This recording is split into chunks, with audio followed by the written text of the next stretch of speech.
Na última semana, nós vimos o efeito de um resistor, né, que é o resistor ôhmico, que é uma queda na energia da corrente que passa por ele, e hoje nós vamos começar a ver qual é o efeito líquido total da associação de mais de um resistor em um circuito que é mais comum. Nós vamos continuar trabalhando com resistores ôhmicos, ou seja, com aqueles que têm uma queda de acordo com a lei de Ohm. Então, o que essa equação aqui representa? Que a corrente elétrica, né, corrente de cargas elétricas, ao vencer uma resistência, ou seja, ao passar por uma resistência elétrica, as cargas elétricas têm uma perda de energia pela dificuldade de passar pela corrente, pela resistência. E essa perda de energia para um resistor ôhmico, né, é traduzida em uma diferença de potencial que é igual ao produto da resistência pela corrente elétrica. Lembrando que tensão, diferença de potencial é medida em volts, a resistência é medida em ohms e a corrente elétrica em ampere.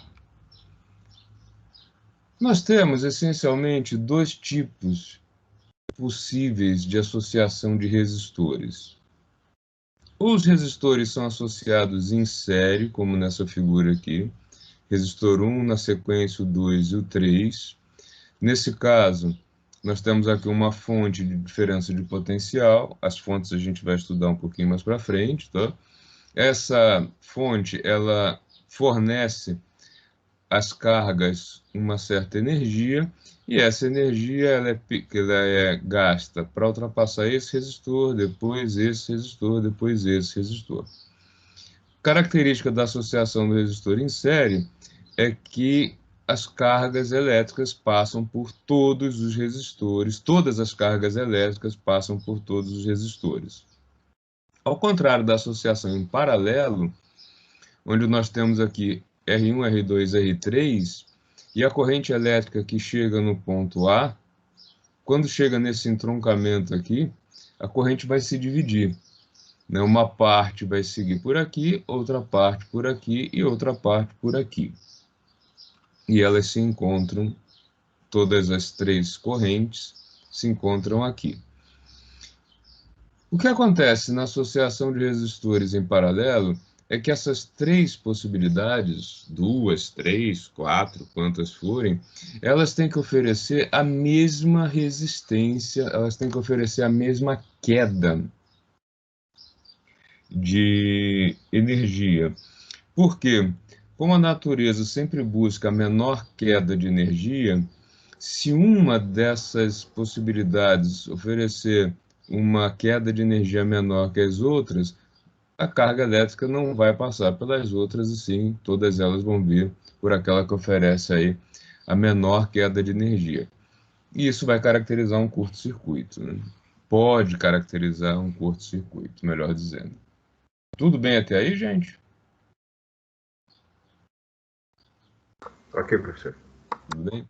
O que nós chamamos de resistência equivalente é o seguinte: dada uma associação de resistores, eu posso calcular o efeito líquido desta associação como se ela fosse uma única resistência, né, que é a chamada resistência equivalente. Se eu tenho todo um circuito complexo, com várias resistências, com vários elementos, eu posso, inclusive, calcular a resistência total desse circuito. É o que nós fazemos quando medimos, por exemplo, a resistência elétrica ou a impedância do corpo humano, né? Eu não sei se vocês já fizeram, tem uns aparelhinhos que são usados aí para medir a chamada bioimpedância. O que ele faz? Você segura com uma das mãos num polo, com outra mão em outro, e a corrente circula pelo corpo humano, é uma corrente que a gente não sente passando, e ela dá uma informação única da impedância do corpo. É claro que nós temos vários elementos no corpo, e o que ele está fornecendo ali é a impedância ou resistência equivalente. Então, essa é a ideia de cálculo de resistência equivalente. O cálculo dessa resistência equivalente ele é um pouco diferente dependendo da forma como os resistores estão associados, se em série, em paralelo ou se um misto dessa série e paralelo. Quando os resistores estão em série, como aqui nessa figura, a mesma corrente que passa pelo R1 passa pelo R2 e passa pelo R3. A queda de DDP em R1 mais a queda em R2 mais a queda em R3, ela vai ser somada, já que é a mesma corrente que passa por aqui, aqui e aqui. Então, nós podemos dizer que as três correntes são iguais e que a queda total, a diferença de potencial total devido aos três resistores aqui em série, é a soma de cada uma das quedas. Eu coloquei 3, mas poderiam ser 2 ou poderiam ser bem mais que 3, tá? Quando eu tenho, então, uma associação em paralelo, as duas características fundamentais são a diferença de queda total é a soma de todas as quedas e as correntes são todas iguais. Mas nós sabemos que corrente no resistor ôhmico é igual à diferença de potencial dividida pela resistência. Então, nesse caso, como a corrente é igual em todos eles, nós temos que queda 1 sobre resistência 1 vai ser igual a queda 2 sobre resistência 2, queda 3 sobre resistência 3. Se tivesse 20, 30 resistências associadas assim em série, todas elas seriam iguais, que é a mesma corrente. Com isso, onde nós chegamos? Se eu substituo cada um dos termos aqui nessa equação de soma das quedas pelo fato das correntes serem iguais, olha só como é que isso vai ficar, né? A gente tem isso e isso. Quem é o U? O U é a resistência equivalente vezes a corrente. Quem é a queda 1? Resistência 1 vezes a corrente. Queda 2, resistência 2 vezes a corrente. Então, como as correntes são todas iguais, eu tenho corrente aqui, aqui, aqui, aqui, posso simplificar. Na resistência equivalente do caso da associação em série é simplesmente a soma de todas as resistências. Se eu tiver 2, 3, 4, 5, 6, 10, tá? Generalizando, na associação em série, a resistência equivalente é a soma de todas as resistências. Ao contrário, quando nós temos uma resistência, eu fiz aqui o exemplo só com duas, né? Duas resistências em paralelo, nós temos que a corrente I total que chega aqui nesse ponto, ela vai ser dividida em duas, I1 e I2. I1 vai cruzar o resistor R1 e 2 o resistor R2.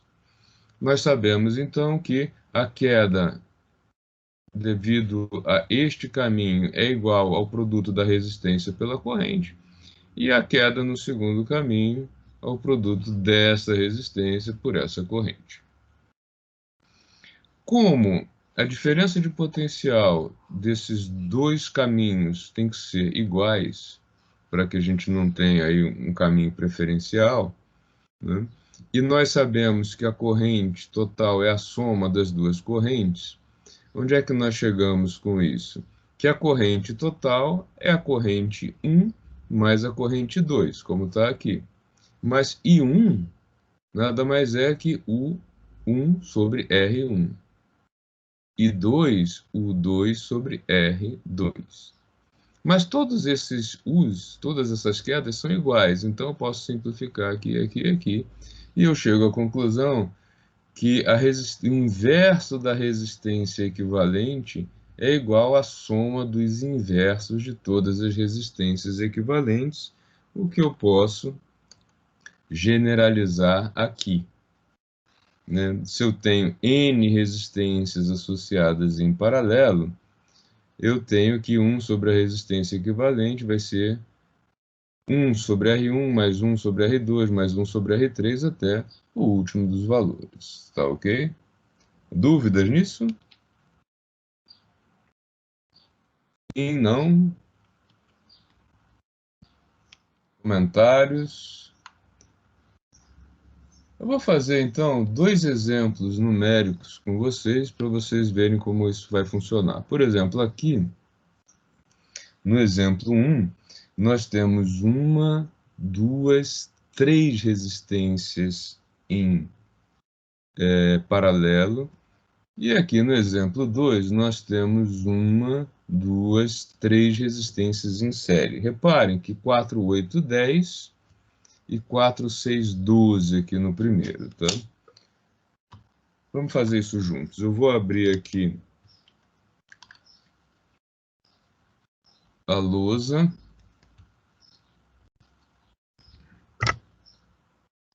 Só um minuto.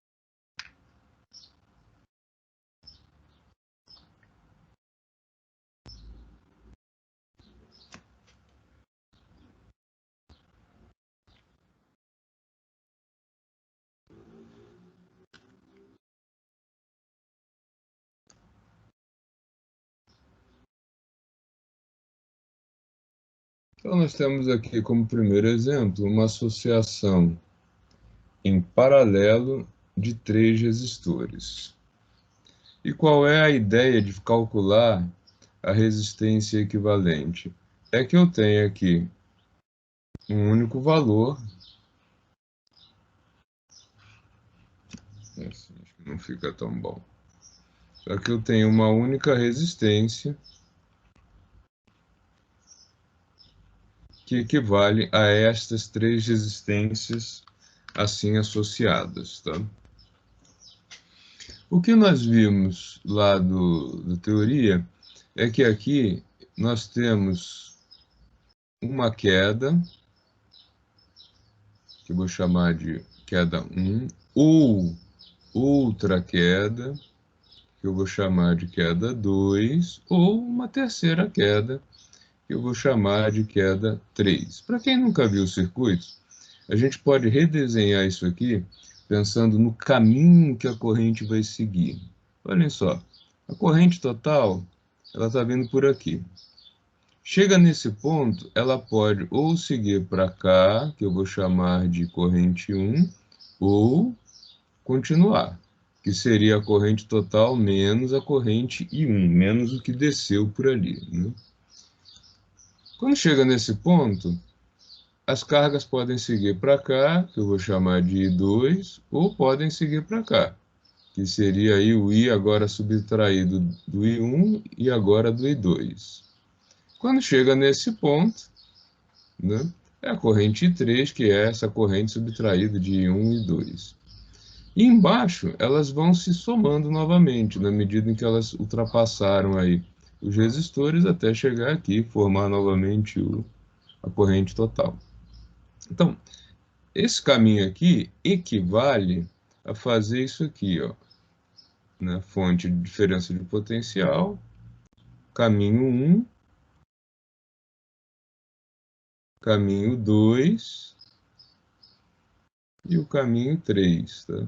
Então, nós temos aqui as três resistências ligadas em série, tá? Alguém tem dúvida, tem dificuldade de enxergar isso nos desenhos? Paralelo, professor. Paralelo, perdão. Tá? Obrigado. Quando nós temos três resistências em paralelo, nós vimos que o inverso da resistência equivalente é a soma aí dos três inversos, então, 1 sobre R1 mais 1 sobre R2 mais 1 sobre R3. Tá? Então, 1 sobre a resistência equivalente vai ser igual a 1 sobre 4, 1 quarto, mais 1 sobre 6, 1 sexto, mais 1 dozeavos. Tá? O jeito mais fácil de igualar todos esses denominadores, é fazer o quê? Se eu multiplicar 4 por 3, eu tenho 12. Então, eu posso multiplicar isso no numerador e denominador e não afeta em nada. Se eu multiplicar o segundo por 2, também eu vou ter 12 aqui e não afetei em nada a fração. E aí, com isso, 1 sobre a resistência equivalente vai ser igual a 3 mais 2 mais 1, dividido por 12, então 3 mais 2 mais 1.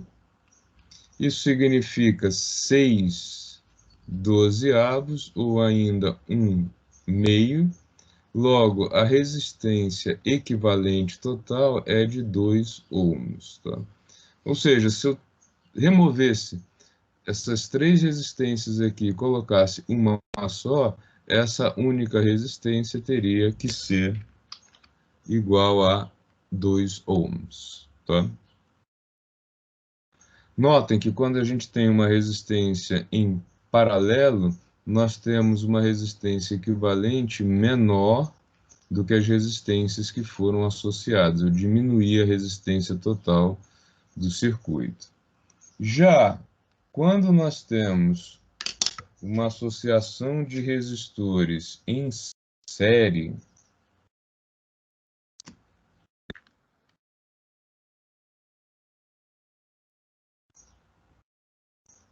nós vamos ver o oposto.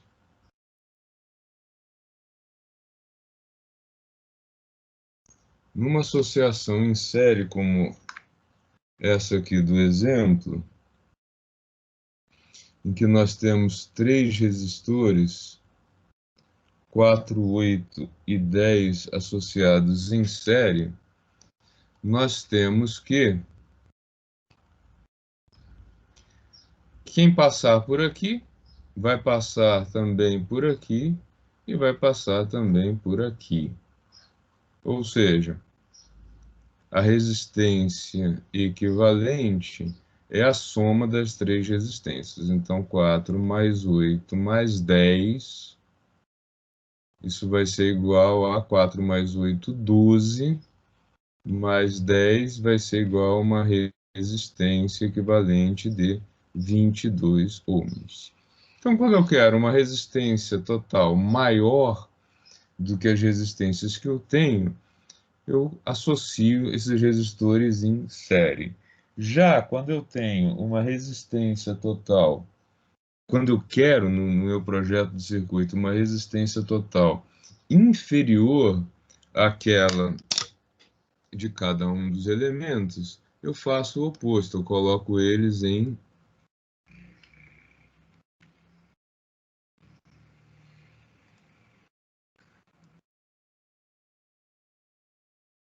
paralelo. Tá? Então, resistência em paralelo, resistência equivalente menor do que cada uma das resistências, associação em série, resistência total maior do que cada um dos elementos. Tá? Pensem que o resistor é um elemento que impõe uma dificuldade para a corrente passar. Por isso, uma queda de energia. Por isso que a gente fala que numa resistência, quando eu tenho uma associação em paralelo, eu tenho quedas iguais. Porque se eu tivesse em um desses caminhos uma queda maior do que nos outros, né, os elétrons eles têm um comportamento de buscar sempre o menor esforço, como toda a natureza. Se em uma desses braços aqui a gente tivesse uma queda maior, uma dificuldade maior, ele não teria nenhum elétron passando por aqui, todos passariam pelos outros dois. Por isso que na associação em paralelo, as quedas são iguais, e aqui, como todos são obrigados a passar pelo mesmo caminho, as quedas têm que ser somadas. Tá? A ideia de um circuito é de que as cargas elétricas, quando elas começam a circular, vamos supor que elas estão começando aqui, né? Lá no ponto onde eu tenho a diferença de potencial. Tá? Quando as cargas elétricas são jogadas no circuito após passar aqui por esse elemento, elas recebem uma certa quantidade de energia. Essa energia que elas recebem deve ser inteiramente gasta no circuito. Tá? Ou seja, quando as cargas elétricas voltam aqui, elas têm que ter energia cinética zero. E aí, de novo, elas vão ser energizadas e a energia vai ser suficiente para que o circuito seja percorrido. O que acontece quando você liga um circuito, um aparelho elétrico, que foi projetado para funcionar em 220 volts, você liga ele no 110? A quantidade de energia fornecida não é suficiente para que todo o circuito seja percorrido. Tá? Então, em geral, o aparelho não funciona, funciona muito mal. Por quê? As cargas elétricas não chegam aqui, elas não fecham o circuito. Ao contrário, se eu ligo um aparelho projetado para 110 volts em uma tomada de 220, o que vai acontecer é que a energia vai ser excessiva, vai ser 2 vezes o necessário. As cargas vão chegar aqui ainda com muita energia e isso vai possivelmente danificar o circuito. Mas se o circuito tiver alguma proteção, como um fusível, por exemplo. O que é um fusível? Um fusível é um elemento que você coloca aqui, que ele protege o circuito. Se chegou aqui ainda com energia, ao passar pelo fusível, ele queima o fusível. O disjuntor tem essa função, né? Os disjuntores são mais modernos. Quem tem um pouquinho mais de experiência, viu os fusíveis domésticos, né? Que era um treco de porcelana com um fio mais fino no meio, que ele fazia o papel do disjuntor. O disjuntor ele desarma, e aí você pode ver o que está acontecendo e rearmar. O fusível ele queimava, né? Ao passar por esse fio, o excesso de energia era suficiente para fundir lá o fio, né, derreter, e aí ele interrompia o circuito. E é uma maneira de proteger um circuito elétrico de um excesso de energia, tá ok? Dúvidas, pessoal?